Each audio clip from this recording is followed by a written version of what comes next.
looking for my reefer. I just want to smoke. I'm looking for my reefer. I just want to smoke. I'm looking for my reefer. I just want to smoke. I'm looking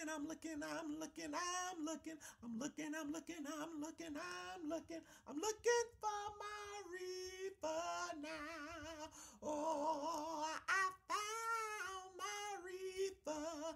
I'm gonna roll it up. I found my reefer. I'm gonna roll it up. I done found all my reefer. I'm gonna roll it up. I'm smoking. I'm smoking. I'm smoking. I'm smoking. I'm smoking. I'm smoking. I'm smoking. I'm smoking. I'm smoking. I'm smoking. I'm smoking. I'm smoking. I'm smoking. I'm smoking. I'm smoking. I'm smoking. I'm smoking my reefer now.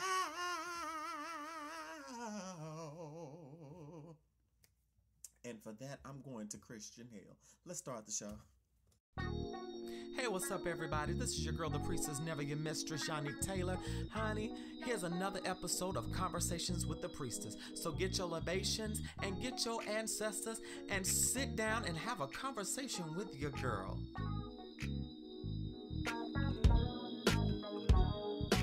You're beautiful. You're beautiful. You're beautiful. So beautiful. Hey, what's going on, everybody? It's your girl, the priestess, never your mistress.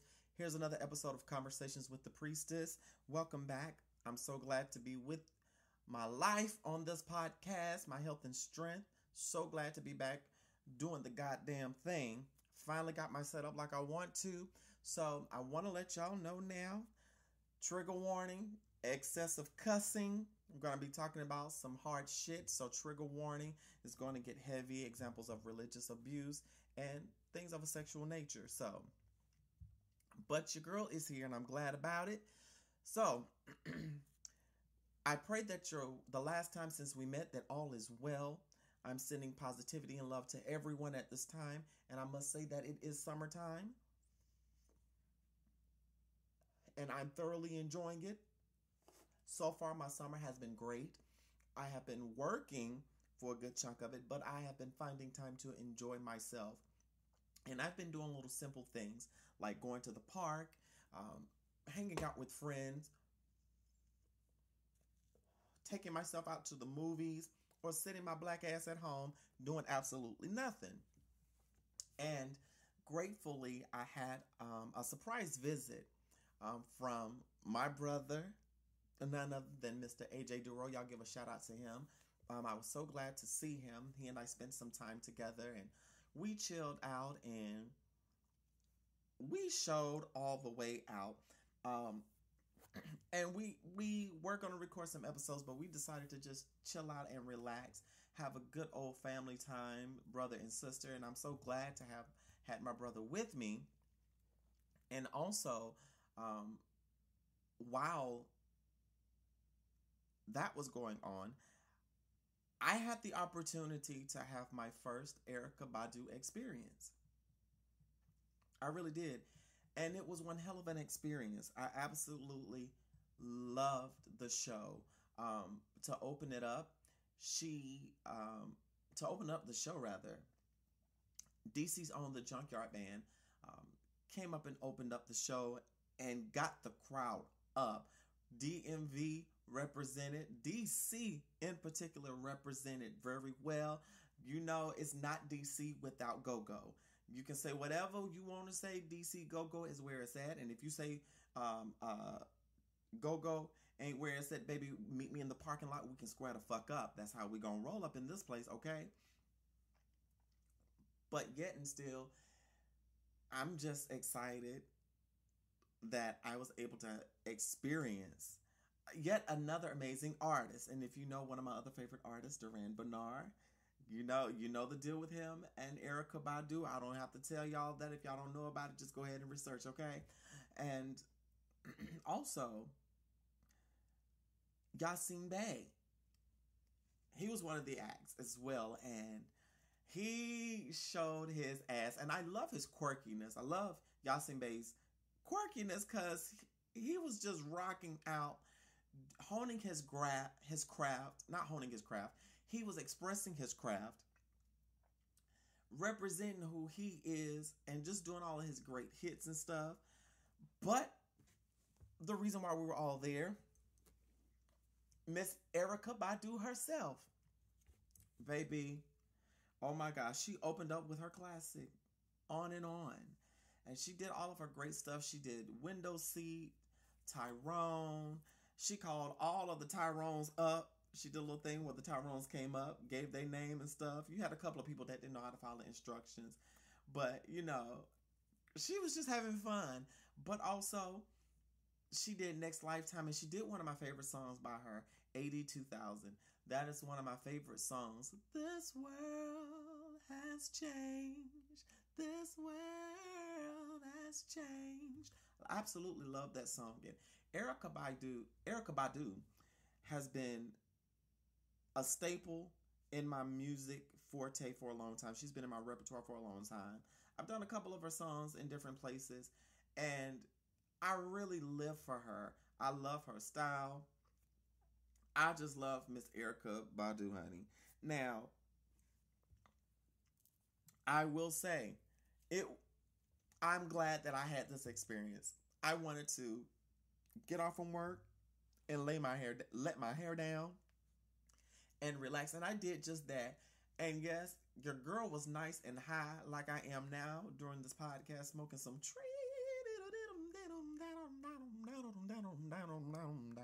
Okay, so yeah, I had me some good tree, honey. And baby, I had one glass of wine. I don't drink much anymore because your girl is getting older, and you know, me taking care of my mental health, I realized that I have struggled with alcohol addiction in the past and drug addiction. So bitch, you have to do what's right for you. So I did have one glass of wine, and I was able to recover within a couple of days because I'm not a spring chicken anymore. But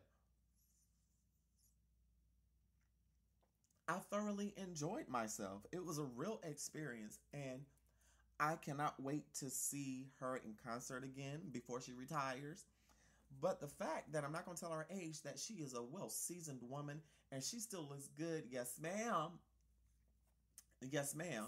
And to see her dancing on the stage and how her band just flowed together, and her background singers are out of this world. Like, come on. You know who her most famous background singer is, Mr. Duran Bernard. Like, come on now. He came from that stock now. Come on, honey. And I absolutely love the fact that she stayed true to herself, and she sounds just,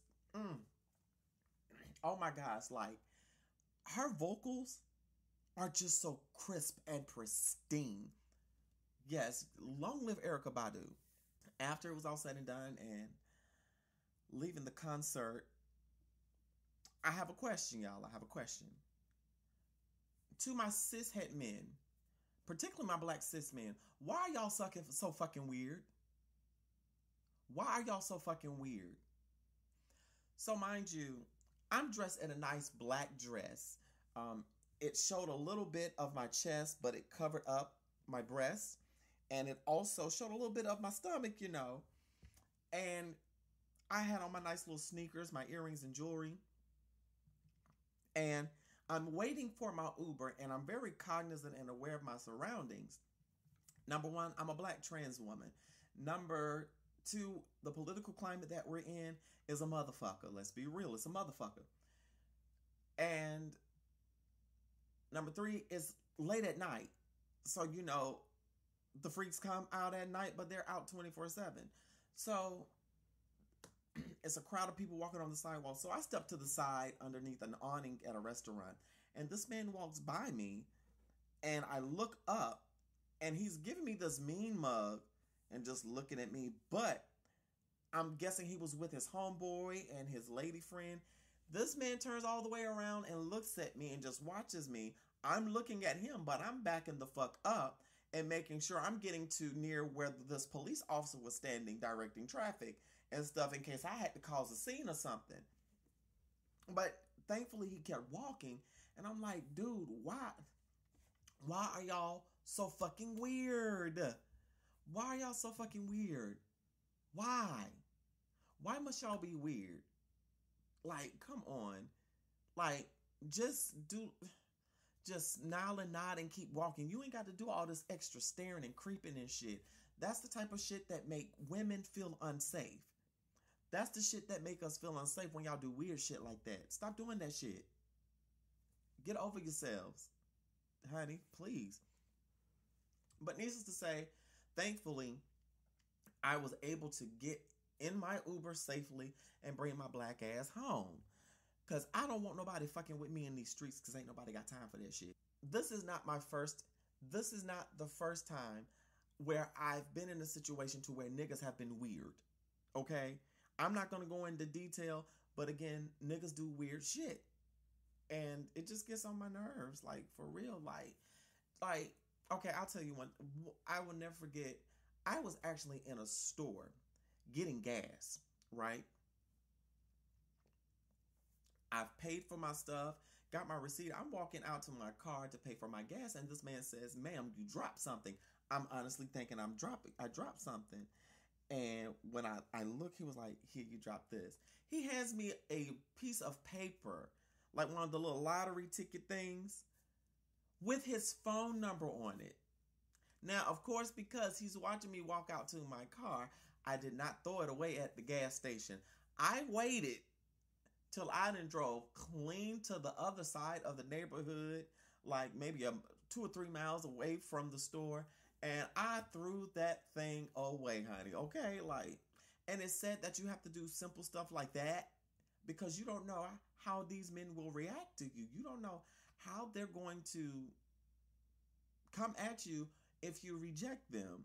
So, like, for real, honey, and the thing is, honey, it really don't be that serious as to the crazy shit that they do. It really don't be that serious as to the crazy shit that they do. It really isn't that serious. Because I'm like, dude, I'm not interested. If I'm not interested, then just take that L. You don't have to be disrespectful, and you don't have to assault and or harm us like that, you know? And you don't have to unalive us like that. And it's funny that I'm bringing this up earlier this week on Facebook. Now that I'm talking about this, a young man posted on Facebook and was asking, well, ladies, why do y'all take our phone number if you're not interested in us? And several of us posted, cis and trans women stated, because if we say no, y'all might beat us up, unalive us, SA us. We don't know what you're going to do, because we've seen so many things in the media about particularly black women being attacked and harmed because they said no to a man. Being a black trans woman, it turns transphobic real quick on social media when you reject someone's advances. Not to mention the unsolicited nudes and dick pictures that we get.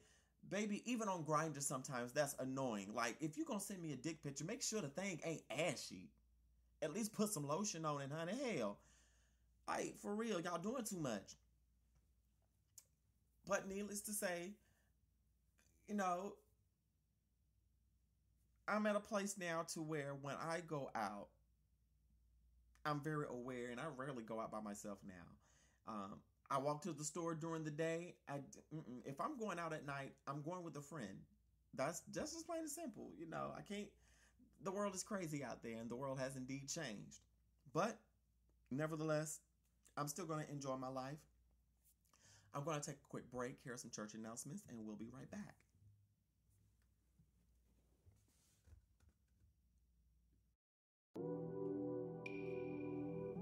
Fridays are about to get spicy. Conversations with the Priestess presents Not Safe for Work, Trans Sex Talk. It's about to get delightful. Are you ready? We just talked about my Erykah Badu experience and weird motherfuckers. And speaking of weird things, I have been deconstructing from Christianity for about 1.5 years, almost 2 years at this point. fully. I had started deconstructing in 2015 um, when I had stepped down from pastoring. And there's been other instances where I questioned what I believed, but with everything that had transpired, as I discussed in Diary of a Church Girl, I fully started deconstructing and pulling away from the indoctrination of Christianity. And I'm glad that I have, because it's proving necessary and needed. And as I've began on this journey of healing, reconciling my identity outside of religion, outside of what was taught to me, now that I'm doing all of that, from the outside looking in, it looks weird. It really does look weird. And I said this on TikTok a few weeks ago, actually, of how weird it looks. And for a while, after I had left the church officially, I was still watching church on YouTube, watching different pastors. I still listen to gospel, of course, still sing gospel songs because they have a different meaning to me now. But looking at the doctrine of Christianity, specifically in the Baptist and Pentecostal churches,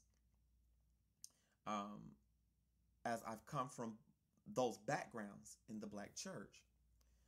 But not only that, being a Black trans woman that was a part of a gay inclusive affirmative ministry, so to speak, or however, being in that particular ministry, it wasn't really queer, gay inclusive, because leadership, although they were cis queer men, it was a level of discreetness and self-hatred, just like the traditional church.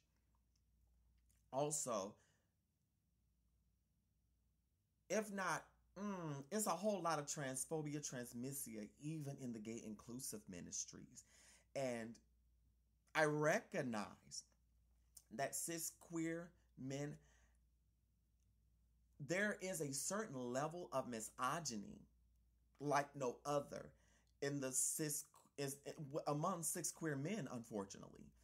And not only that, but the transphobia that comes from the cis queer community in the first place. All of those things culminated. I'm seeing this now.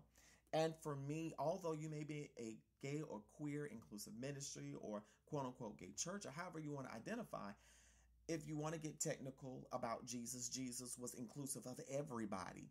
He didn't discriminate. And I'm sure that if he was to come now and see a bunch of shit that y'all doing and these anti-trans laws, he would have a fit and beat the shit out of y'all.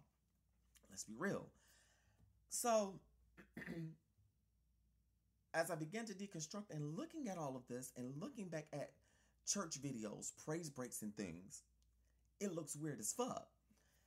And I've shared this with people. I was listening to some of the praise breaks. Now, we got to admit and be real. Some of the praise breaks that we have out there really does sound like circus music, that with some of the riffs and runs that they do, be like, and come on, some of the theatrics that people do during praise breaks and stuff, like, why are we running like a mad woman with our eyes closed and just spinning in a circle, flailing our arms as if there aren't people around? I've seen people hurt themselves in church proclaiming it was the Holy Ghost. But the last time I checked, Scripture tells us things are done in decent and in order. God and the Holy Spirit and all that is decent and in order. So where was your order when you fell and busted your ass? But not only the things that look weird, but the spiritual manipulation with the tithes and offering. And now that I'm outside looking in, that principle no longer makes sense to me. None of it, it really doesn't make sense to me. Even the observance of the Last Supper, where the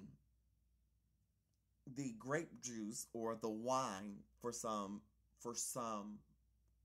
denominations or sects within Christianity where the wine or grape juice symbolized the blood and the cracker symbolized the body. And now that I'm thinking about that, I really feel like that shouldn't have been taught to us as kids. Because when you think about the graphic nature, even being dragged to see the Passion of the Christ and seeing how Jesus was to have been brutalized, as I look at that now, that was damaging and traumatizing as fuck for us to commemorate a man that was basically tortured to death, beaten, because he came for the good of humanity. And when you really look at the story of Jesus, for me, there was no way he could have died for my sins. If that was the case, if God was all powerful, why couldn't God had done the job himself? There's no rationality behind it. So he had to send his son to die for our sins? No, because when I look back at the story, Jesus went against the status quo, and he challenged bigots and was a political enemy, and he was a political prisoner, and they executed him because he fucked with their stuff, in my opinion, and from what I've read.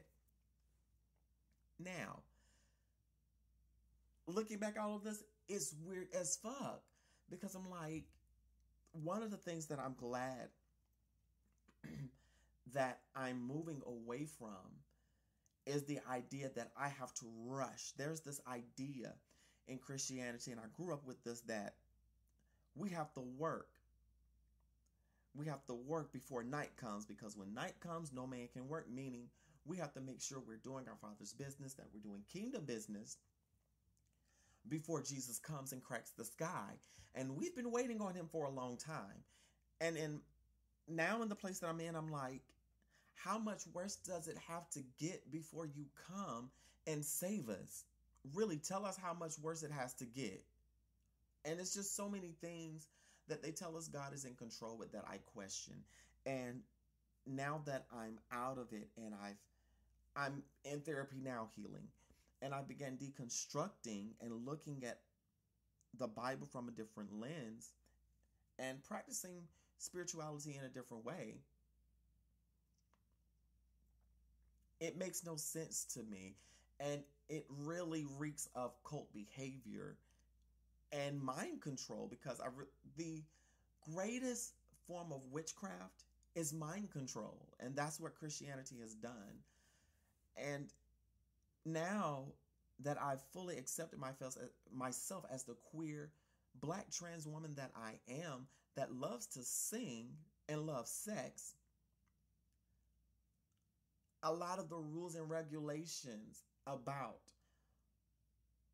same-sex relationships, premarital sex, even some of the things concerning slavery,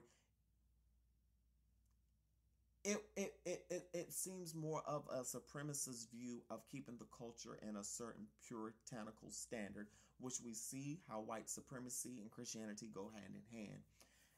And with that being said, I'm glad that I left Christianity. I don't regret it at all. Very much glad that I left Christianity. One of the most horrendous situations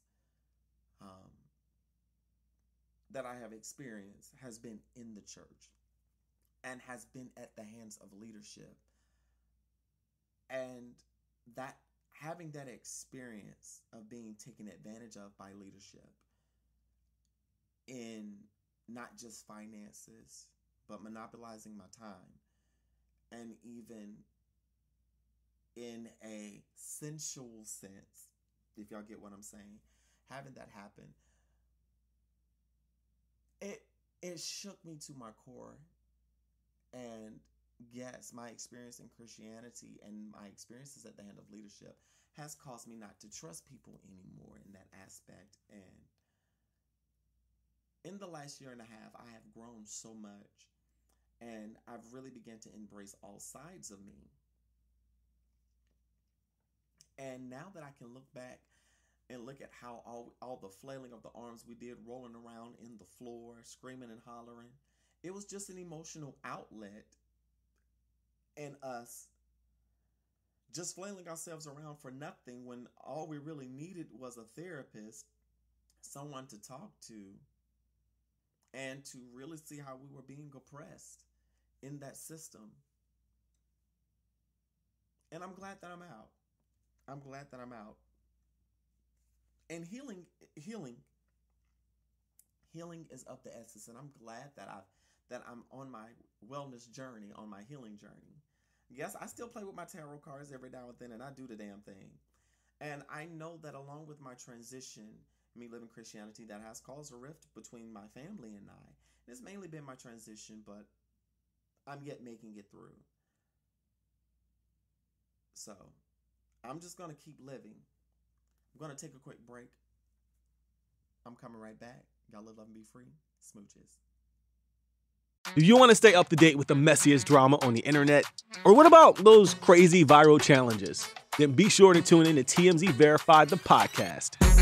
I'm Wild. I'm Steph. And each week we're either breaking down the spicy viral stories or we're hanging out with the most popular influencers around. Tana Mojo is in the building. I don't even know if they're hating. They're probably just telling the truth, but we love the haters too. Sophia Franklin. Yeah, I mean, we can talk, but like, let's be real with each other, you know? Bryce Hall is here, y'all. Make some noise, people. I'm single, by the way. Right. So if you like viral drama, influencer culture, and just overall hot messiness, check out new episodes of TMZ Verified every Thursday right here on Spotify. Does Monday at the office feel like a storm? Not with Microsoft Copilot. That feeling when Copilot gets everyone up to speed instantly? It's sunny again. When Copilot simplifies complex data so your teams can act, that sun's shining on a beach. And when Copilot uncovers hidden insights, you're on that beach with your people, and you find buried treasure. That's Microsoft Copilot. Learn more at Microsoft.com/AI for all. Welcome back. I just want to add to y'all, add to everything that I've said. Y'all, if y'all are smoking weed, make sure that y'all are drinking plenty of water. Because during the break, your girl almost damn near choked because she decided she wanted to hit a blunt. Made of hemp rat, thank you. I haven't had any tobacco or nicotine for going on 4 weeks now. I'm 4 weeks in. My nerves, y'all pray for me. I need it. Send me love. But make sure you're drinking water when you're smoking weed because you don't want to choke to death, okay? And thank God for smoking clean. But I wanted to share with y'all some of the things that I've been doing for self-care. So, self-care is very important to me. And ever since I learned how to take time for me, go chill out, go get your nails done, it's worked for me. So, here lately, what I do for self-care, in the mornings when I get up, I make sure that I have enough time to meditate.